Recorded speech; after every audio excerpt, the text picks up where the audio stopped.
Ja, kaj? Brane ima korono, pa se on je cepljen. Aha, da ni tako hudo. Zdaj pa res nič ne štekam. Ok, se videl začer. Tole mi bo pa mogel en pojasniti. Najboljš, da kar epidemiolog dr. Mario Fafangel. Če že tako navija za cepljenje, ne pa še tole objasni. Doktor Jože del Batera. Čau, Karo, kaj bo dobrega? Brane ima tudi korono. To pa ni dobro. Sej to, kako ima lahko korono, če se je pa cepil? In to že maja. Ja, lahko zboliš po cepljenju. Lahko zboliš, ampak tveganje je manjše. Pravzaprav 5-krat manjše pri cepljenih, da zboliš, 10-krat manjše pa, da imaš hud potek bolezni. Pravzaprav, kako je z Branetom? Ni panike, malo kašla pa serije gleda. Ja, no vidiš, sej to je.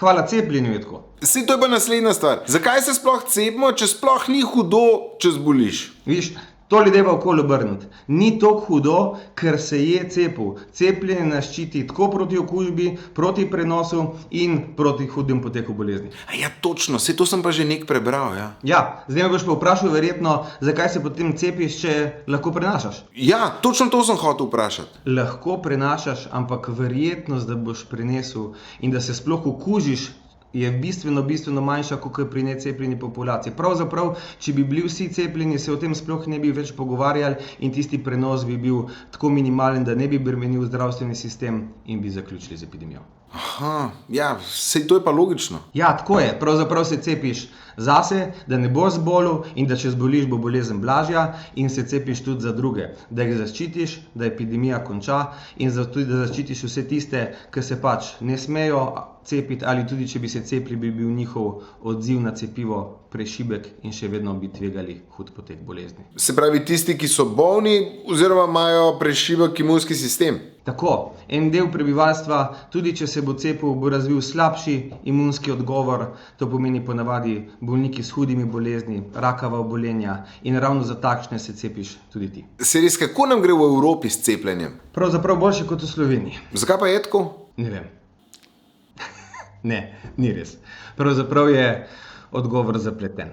Dajva reči tako, v Sloveniji, kakor tudi v drugih državah po svetu, trenutno ima prebivalstvo nekoliko težav res razumeti, komu je za zaupati, ko govorimo o tako delikatni temi, kakor je cepljenje, komu zaupati, da so informacije pravilne, komu zaupati pri tej tako delikatni odločitvi in tako osebni odločitvi. Ampak delamo na tem, ravno s tem, da bi čim bolj to znanost in ta dejstva, ki so okoli cepljenja, širili prebivalstvu na čim bolj dostopen in enostaven način.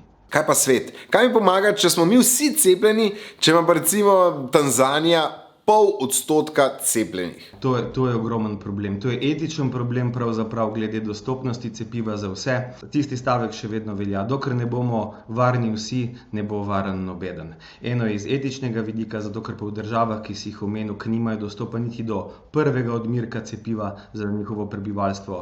In po drugi strani je pa to, da če več ko je virusa v svetu, več ko virus nekontrolirano kroži po svetu, večja je verjetnost, da mutira in več potem tvega, da se vrnemo par korakov nazaj v to epidemijo, ko bi se pa želeli pač narediti sam teh par korakov, ki nas ločijo od tega, da se epidemija konča. In kaj bomo zdaj? Še naprej bo Slovenija in tudi druge države suportirale evropski projekt COVAX in bomo pač delili cepivo z drugimi državami. Delali bomo na dostopnost cepiva po celem svetu, ker brez tega se epidemija ne bo končala. Aha, se pravi, Slovenci v sklopu Evropske unije pomagamo celemu svetu.